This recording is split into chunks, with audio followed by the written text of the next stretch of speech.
बिस्मिल्लाहिर्रहमानिर्रहीम। अस्सलाम वालेकुम स्टूडेंट्स। आज हमारा एनाटॉमी एंड फिजियोलॉजी का लेक्चर नंबर 6 का पार्ट बी है।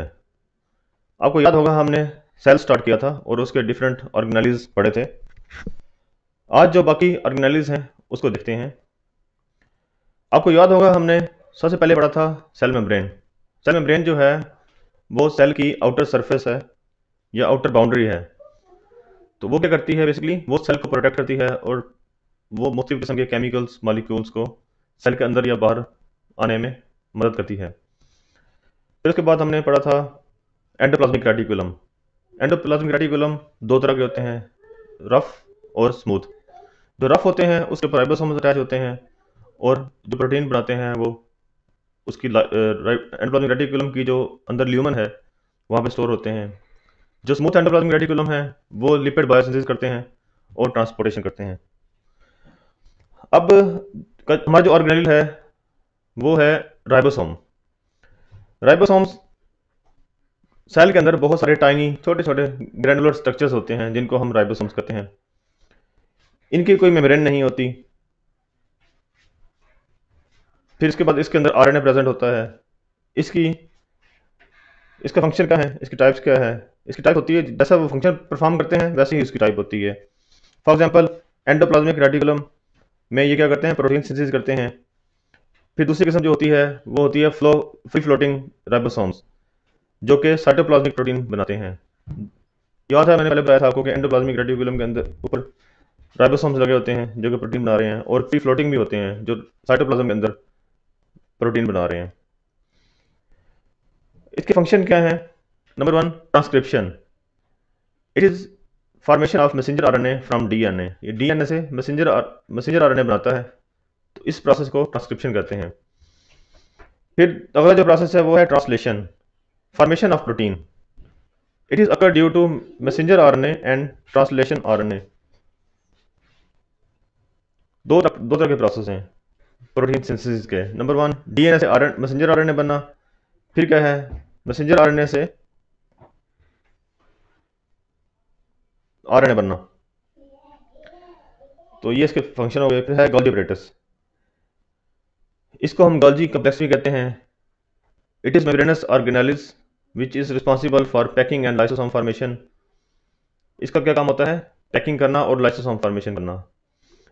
और भी क्या फंक्शन है इसके?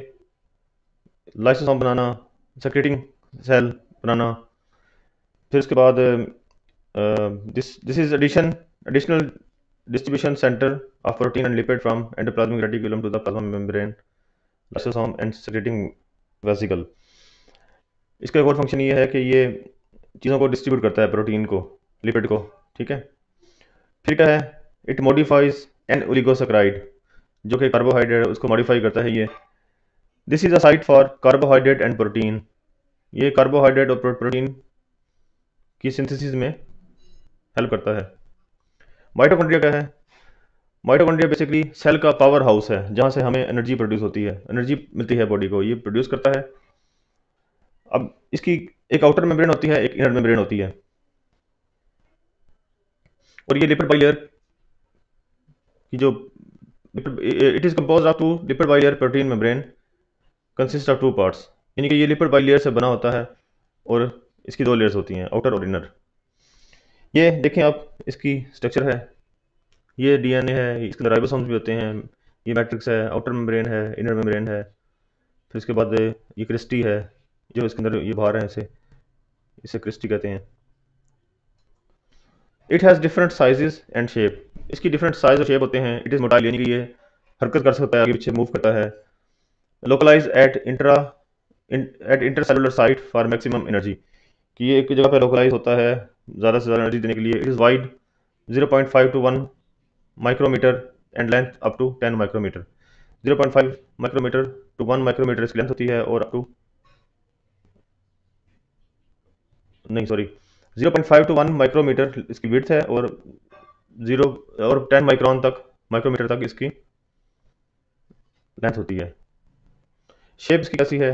इट इज़ इलोंगेटेड यानी कि लंबा सा होता है, सिगार की शेप का, जैसा सिगार होता है। ये सिंगल भी होते हैं और ब्रांच भी होते हैं। इसकी कंपोजिशन क्या है? Proteins and lipids in lower quantity and small quantity of DNA and RNA are present in it. Function क्या है इसका? Number one, large amount of ATP is form in mitochondria. Mitochondria के अंदर क्या होता है? लार्ज अमाउंट में ATP produce होती है जो कि सोर्स ऑफ एनर्जी है। फिर है pyruvic acid, amino acid and fatty acid are converted into acetyl CoA. Acetyl CoA is broken down into hydrogen and carbon dioxide. तो ये इसका फंक्शन है। नेक्स्ट है हमारा न्यूक्लियस। न्यूक्लियस क्या है? न्यूक्लियस कंट्रोल सेंटर है सेल का। जितने भी सेल के अंदर बायोकेमिकल फिजियोलॉजिकल प्रोसेस हो रहे हैं, रिप्रोडक्टिव प्रोसेस हो रहे हैं, ये सब उसका जिम्मेदार होता है। ये ज़्यादातर यूकैरियोटिक सेल्स के अंदर पाया जाता है। ज़्यादातर न्यूक्लियस जो है वो स्फेरिकल शेप का होता है, यानी कि गोल होता है, और 4 to 10 मिलीमीटर डायमीटर होता है इसका। ये न्यूक्लियस मेम्ब्रेन से मिलकर बना होता है। इसके अंदर न्यूक्लियस प्लाज्मा भी होता है, क्रोमोसोम होते हैं और न्यूक्लियस भी होता है। और वाटर इसके अंदर तकरीबन 80% होता है। ड्राई वेट इसका 20% है और डीएनए इसके अंदर 18% है, आरएनए इसके अंदर 2% है। इसके फंक्शन क्या है? It is a control centre of the cell. It controls the protein synthesis by messenger RNA, कि ये प्रोटीन की सिंथेसिस को कंट्रोल करता है।